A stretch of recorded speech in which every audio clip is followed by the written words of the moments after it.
ถามว่ารอบนี้ถ้าเจ้าจากสร้างครอบครัวหรือมีสามีอีกครั้งนี่เจ้าสิเอาอายุหลายปานใดมาเนี่ยแบบเอารุ่นใหญ่กว่าใหญ่กว่าบ่พอล่มแล้วก็คำแบบได้ล่มกันได้เองกันแบบอยู่แล้วเรามีความรู้สึกดีต่อกันแล้วก็บ่อันได้นะก็ได้กันบ่ได้จำกัดว่าอายุจักปีเท่านั้นเท่านี้พอ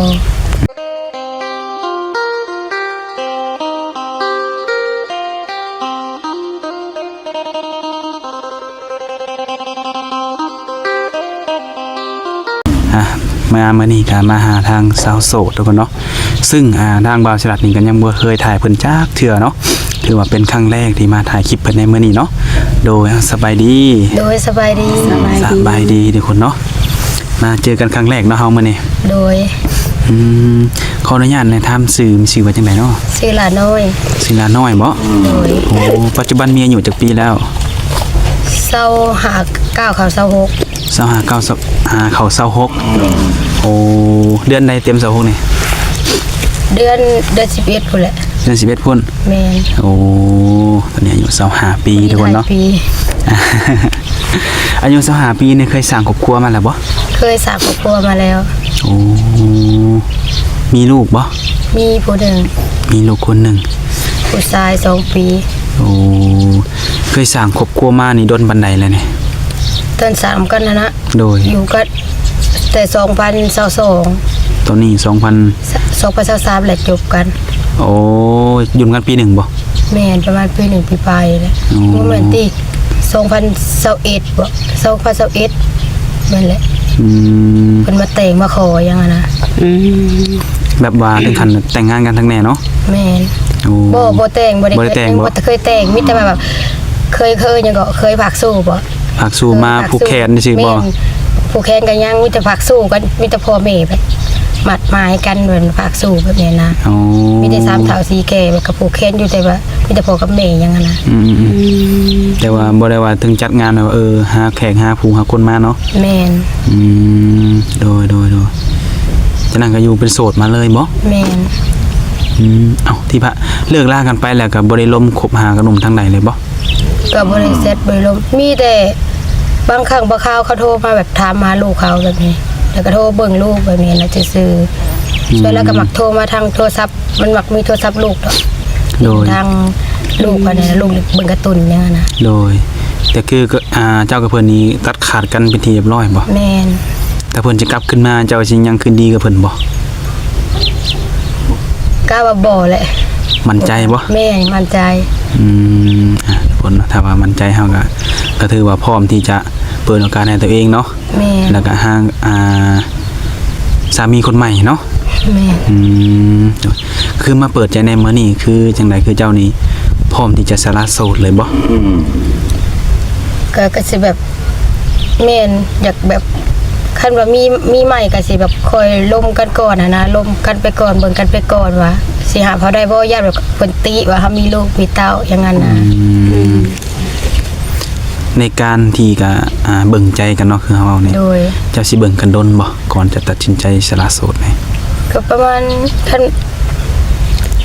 5เดือนหรือว่า 2-3 เดือนไปแบบนี้ก็ได้ปีนึงแบบนี้นะเอาคือไงคือมันก็บ่แน่นอนเนาะแม่นปัญหาอยู่ที่ว่าเฮาจะร่วมกันเข้าใจไว้หรือซ่าเนาะแม่โดยสามีเก่านี่อายุหลายบ่ก็24ปี24ปีแม่ถือรุ่นราวเขาเดียวกับเจ้าบ่หรือว่าเจ้ารุ่นเอื้อยเพิ่นค่อยรุ่นเอื้อยเลยโอ้ก็ถือว่ามีสามีแบบรุ่นน้องเนาะแม่แต่ถ้าว่ารอบนี้ถ้าเจ้าอยากสร้างครอบครัวหรือมีสามีอีกครั้งนี่เจ้าสิเอาอายุหลายปานใดมาเนี่ยแบบเอารุ่นใหญ่กว่าบ่รุ่นอ้ายแบบประมาณ30หรือว่า40ไปก็ได้40ก็ได้เนาะแม่โอ้ต้องจำกัดบ่สุดอยู่บ่ว่าต้องสุดค่าใดก็บ่แล้วแต่บ่เพิ่นล้มแล้วก็คำแบบได้ล้มกันได้เองกันแบบอยู่แล้วเรามีความรู้สึกดีต่อกันแล้วก็อันได้นะก็ได้กันบ่ได้จำกัดว่าอายุจักปีเท่านั้นเท่านี้พอโดยเพียงแต่ว่าคอยเป็นรุ่นอ้ายขึ้นไปเนาะแม่น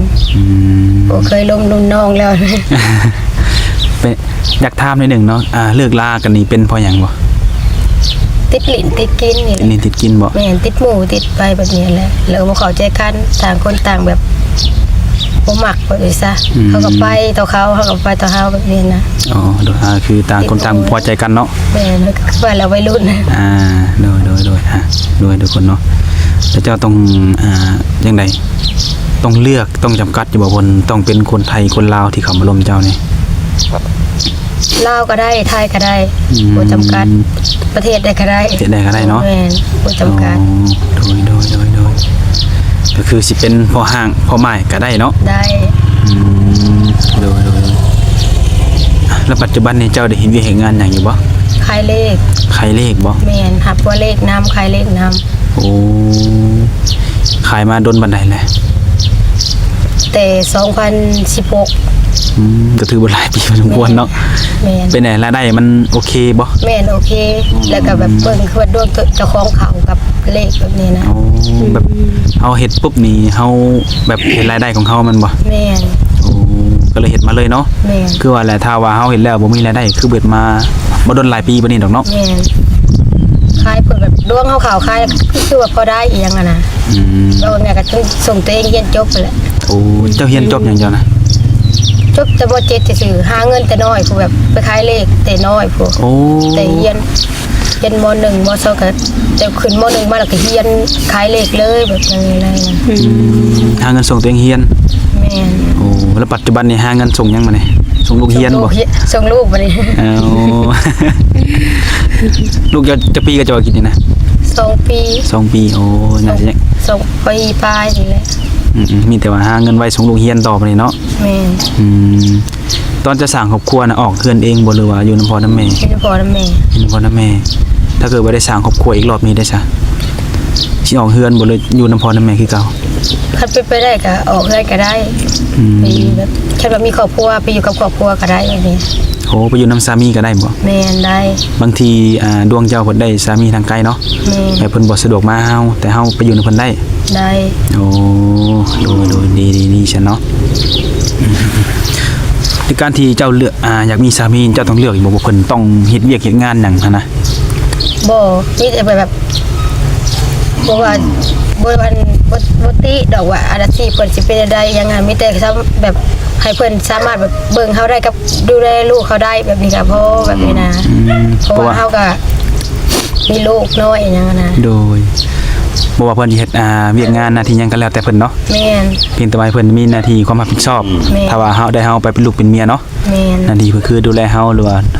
ดูแลลูกเฮาเนาะ แม่น ถ้าเกิดว่าเจ้าได้สร้างครอบครัวนี่อาชีพที่เจ้าขายเหล็กมาจะสิปะบ่รู้ว่าได้ ก็โตขายเลยนี่ก็คันว่าเพิ่นอยากให้ไปอยู่นำกับปะกันก็บ่ปะเพราะว่าเฮาหับบ่เลขเฮาหับทางมือถือเด้ไล่ทางโทรศัพท์ แบบออนไลน์นี่บ่ แม่ทางออนไลน์เฮาไล่เฮาก็ส่งแม่แบบเนี้ยนะ ก็ บ่ คือ ขายเฮาก็บ่ไปขายก็ได้ คือสานต่อเนาะ แม่สื่อสารต่อเลยตัว โดย ตัวหับบ่เลขนี่ หนึ่งมามันก็เป็นอาชีพหนึ่งที่ส่งเฮาเรียนจนจบเนาะ แม่แล้วก็พอได้พออยู่พอกินจนฮอดมื้อนี้เรียกลูกตัวเองได้แบบนี้ โดยทุกคนถือว่าเป็นความคิดที่ดีเนาะถึงเฮาจะมีสามีหรือว่าไปอยู่นำสามีก็แล้วแต่ทุกคนเนาะอาชีพเฮาก็ต้องรักษาไว้อยู่นี่เนาะ แม่ เพราะว่าเฮาก็ฮู้ว่ารายได้มันเป็นจังไดเนาะ แม่ โดยและอยู่ภายในเฮือนเจ้าเนี่ยมีไอ้น้องบ่ มีกันจักคนหาคนบ่ แต่ว่าเพิ่นมีครอบครัวบ่แล้วออกบ่แล้วยังแต่เฮาอยู่กับหลานกับพ่อแม่ โดยเอาไงคือครอบครัวหรืออ้ายน้องเจ้านี่สร้างครอบครัวเบิดเนาะ แม่ โดยแต่ว่าปัจจุบันนี่คือเจ้ายังอยู่นำพ่อนำแม่อยู่ แม่ คือมาจังซี่ผู้ใดเอาลูกให้ซะ อยู่นำแม่เฒ่า นี่นะแม่เฒ่าเพิ่น แม่ โอ้ เมื่อกี้นี่ก็อยากมานำแล้วเมื่อกี้นะมองทาง แต่ว่าเพิ่นก็ยังกินนมเสริมนมหยังอยู่ปะ แม่นเพิ่นกินนมงัว กินนมงัวหัวแดงเฮานี่บ่ แม่นงัวกระแดงเนี่ย โอ้โดยเดือนหนึงเมื่อกี้เบิดหลายปานใด ทิศละแพ็คทิศละอันแก๊สไปแล้ว ทิศละแก๊ส แม่น โอ้ เดี๋ยวก็บ่ฮอดทิศซ้ำ รายได้ที่ชื่อนมให้ลูกนี่คือรายได้จากการขายเลขเจ้านี่บ่ แม่นขายเลย ขายทุกมื้อบ่ แม่นขายคู่มือเลยหัวเลขก็หับคู่มือเลย อืม แต่ว่าขายเลขคันมีแต่เลขลาวถึงขายแล้วหับหัวเลขก็หับคู่มือเลย โดย ก็ถือว่าเป็นอาชีพที่แบบ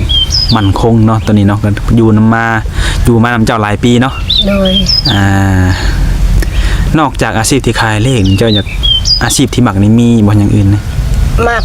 กอยากกันเฮียนสมสวยเฮียนเฮ็ดเหล็ก ใจมักตัวนี้บ่ แน่ใจมักอยากเฮ็ดเหล็ก โอ้ กับสมสวย ถ้าว่าได้เฮ็ดนี่ต้องไปเรียนก่อนบ่ อยากเฮียนตื่มเนี่ยเพราะว่าเคยเฮียนแล้วเคยไปเฮียนอันเฮ็ดเหล็กกับอันซาหัวเฮ็ดหยังอ่ะนะ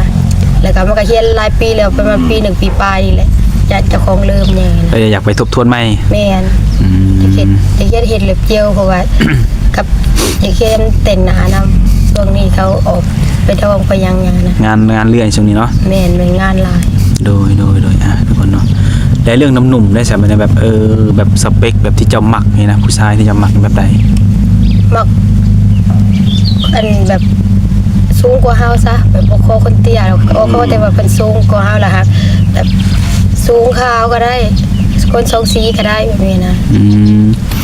ตอนนี้เจ้าสูงเท่าไหร่เจ้า ประมาณ155นี่แหละ55-56นี่แหละ โดยน้ำหนักหลายปะ 48-49 48-49โดยก็คือเนาะถ้าเป็นไม่ได้อยากเจอคนที่สูงกว่าบ่ แม่น ถ้าคนที่ซ้ำกันหรือว่าต่ำกว่านี่บ่ได้บ่ ซ้ำกันก็ได้ทำคนแบบพันไทยอะนะเก่งกับเพิ่นก็สูงกว่าเฮาซะแบบนี้นะ โดยเอาอันนี้ดีกว่าถ้าว่าต่ำว่าแมตช์40บ่หรือว่านี่คือบ่คุยเนาะแล้วนี่บ่ ว่าบ่ได้ก็แล้ว ทักทายมาเบิ่งว่าบ่ได้บางเทื่อเพิ่นแบบบางเสียสายแนงก็มีบางเทื่อ เนาะ เบิ่งแล้วล้มแล้วบางเทื่อมีความผูกพันก็มีแบบอย่างนั้นนะ โดยอันนี้คือเขาวางตามสเปคที่เราแบบ แม่นว่า อยากเจอเนาะ สเปค อยากเจอหรือว่าอยากได้แบบนั้นเนาะ แม่น แต่ว่าเนื้อคู่เขาเนี่ยก็บ่ฮู้ว่าสิสูงต่ำหรือว่าอายุน้อยหรือหลายเนาะ แม่นบางเทื่อเซตทำกันแล้วแบบมีความผูกพันแบบนั้นก็ว่าบ่ได้นะ โดนแม่นอยู่ได้เนาะเพราะเรื่องนี้มันก็บ่แน่นอนเนาะ อยากฮู้ว่าสิเข้ากันได้หรือบ่ได้ก็มันต้องได้อบรมกันก่อนเนาะ แม่น โดยก็คือเคยเห็นเจ้าก็เคยถ่ายคลิปมาแล้วแม่นบ่ โดยถ่ายแล้ว แต่ดนแล้วบ่ ประมาณ5-6 เดือนหลังนี่แหละ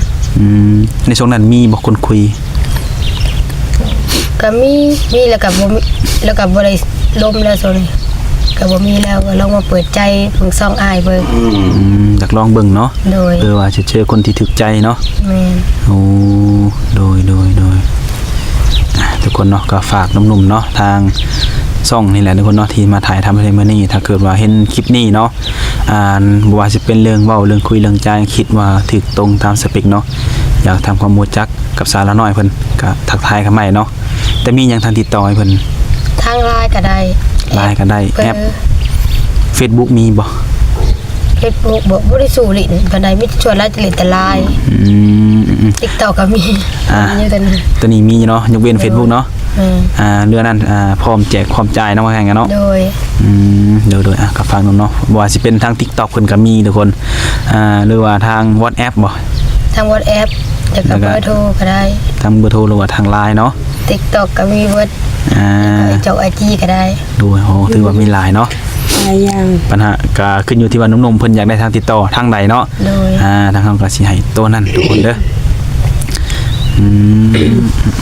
แต่ละปีก็ได้เฮ็ดนาอยู่บ่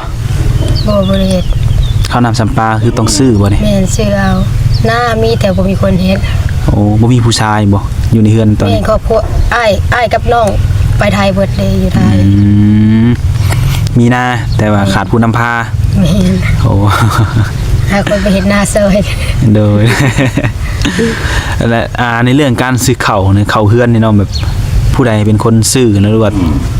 เป็นลักๆก็เฮาคงอยู่คงกินกับเฮาข้าวน้ำซ้ำปลากับบางเทื่อก็อ้ายผู้อยู่ไทยกับน้องโอนมาให้แน่ตื่นกันแบบเนี้ยนะ โดย ก็ส่วนนักกับเฮานักแบบซื้ออยู่ซื้อกินค่าฟืนค่าไฟแบบเนี้ยนะผู้เฮาอยู่อะนะ เอาอยู่นำเพิ่นอยู่เฮือนนำเพิ่นเนาะ แม่ เพราะว่ารายจ่ายแต่ละเดือนมันก็มีหลายอย่างเนาะ แม่ บ่ว่า ถ้าบ่ทวงบ่ทันก็โทรขออ้ายแบบนี้ โอ้โดยก็ยังดีเนาะที่ว่าเพิ่นก็ยัง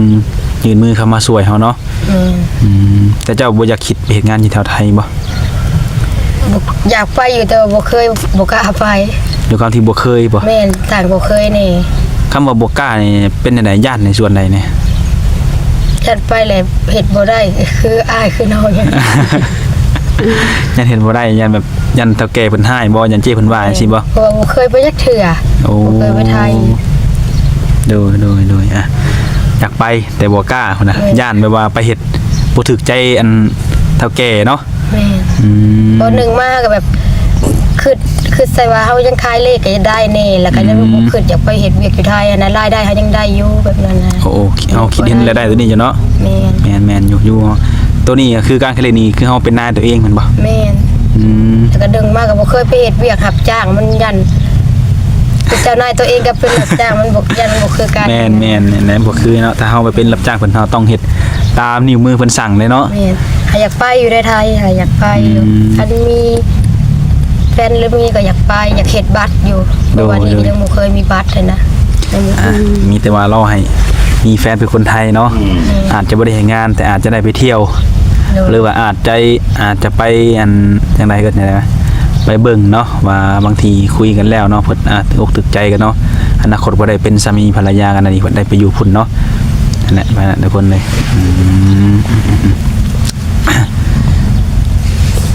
แต่คือ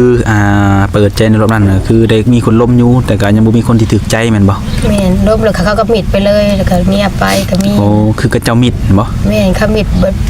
ก็มีแต่ว่าทำงานเฮ็ดเวียกเฮ็ดงานก็บ่มีเวลาแล้วก็ต่างคนต่างมิดใส่กันเงียบใส่กันเลย โดยคือบางคนก็อยากมีครูแต่เพื่อเรื่องเวลาเนาะ แม่น บางคนก็มีเวียกมีงานที่แตกต่างกันเนาะ แม่น คือเจ้าขายเลขจังซี่นะเวลาลมผู้บ่าวก็สิมีเวลาอยู่บ่ในช่วงใดแบบบางที่สุดนี่ ช่วงเช้าก็ได้ แล้วก็ช่วงเช้าช่วงมีแต่ช่วงยามแรงเฮาสิบ่อยากวาง ยามแรงๆมันบ่ แม่นเพราะว่ายามแรงมันสิได้หาตัวเลขแล้วก็เบิ่งว่าเลขอีกเด้เขาส่งมา 4 โมงกับฮอด 8 โมง 4 โมง 8 โมงกลางคืนเนาะหรือว่า2 ทุ่มบ่เพิ่นห้องของไทย 2 ทุ่ม ประมาณนี้แหละทุกคนเนาะก็คือเวลานี้อาจจะบ่ว่างเนาะ แม่นบ่อยากวางปานใด โดย อยากเบิ่งหัวขวาเลขกันแหละเบิ่ง นั่นแหละ นำเบิ่งว่ามีคนถือบ่แล้วก็หับส่งเขานำเลขตัวใดมันลายเฮาก็โป้ออกแบบนั้น ขายออนไลน์กันได้จะเกิดแบบเพิ่นอยู่ทางไทยเพิ่นอยากอุดหนุนซื้อเลขซอยนี่ก็ได้บ่ ได้ โอนเนาะ โดย เพิ่นก็โอนเงินมาแม่นบ่ถ้าเพิ่นถือเฮาก็โอนไปให้เพิ่นจังซี่บ่ แม่นได้ เพื่อว่าเพิ่นอยากอุดหนุนเพิ่นอยากลองวัดดวงเนาะ โดยฮะทุกคนเนาะก็มีแต่ว่าอะไรทุกคนนำมาเฮามาเปิดใจเพิ่นมื้อนี้เป็นมื้อแรกเนาะทางบ่าวศิรัตน์นี่เพราะว่าครั้งแรกเนาะครั้งทมิตรที่มาถ่ายเพิ่นแต่ว่าเพิ่นก็เคยเปิดใจมานี่ก็เพิ่นว่าก็หลายเดือนเติบเนาะ โดย ก็มีแต่ว่าให้น้ำนมนั่นแหละลองมาทำความรู้จักลองเบิ่งคือหลักๆคือเพิ่นมีลูกผู้หนึ่งเนาะลูกชายอายุ2 ปีบ่จ้ะวะ 2 ปี 2 ปีเด้อเนาะถ้าเกิดว่าผู้ใดรับได้ในส่วนที่ว่าเพิ่นมีลูกเนาะหรือว่าส่วนที่แบบเพิ่นเคยมีสามีมาก่อนก็เข้ามาร่วมได้เด้อคนเนาะส่วนที่ผู้ที่เข้ามาจะเป็นพ่อห้างพ่อหมายยังแล้วแต่เพิ่นสามารถคุยได้เบิดเนาะอยู่ที่ว่าความเข้าใจเวลาคุยกันจะเป็นอะไรเนาะก็โอเคทุกคนเนาะมีแต่ว่าเฮาก็สิได้ขอสัมภาษณ์เพิ่นเพียงเท่านี้ก่อนถ้าเกิดว่ามีเรื่องราวหยังต่างๆใหม่ๆเนาะถ้าเฮาก็สิได้มาอัปเดตหรือมาถามถามเพิ่นใหม่เนาะสำหรับวันนี้ทางเฮาก็สิได้ขอตัวจบคลิปกลับก่อนบัดนี้เนาะโดยเอาสบายดี สบายดี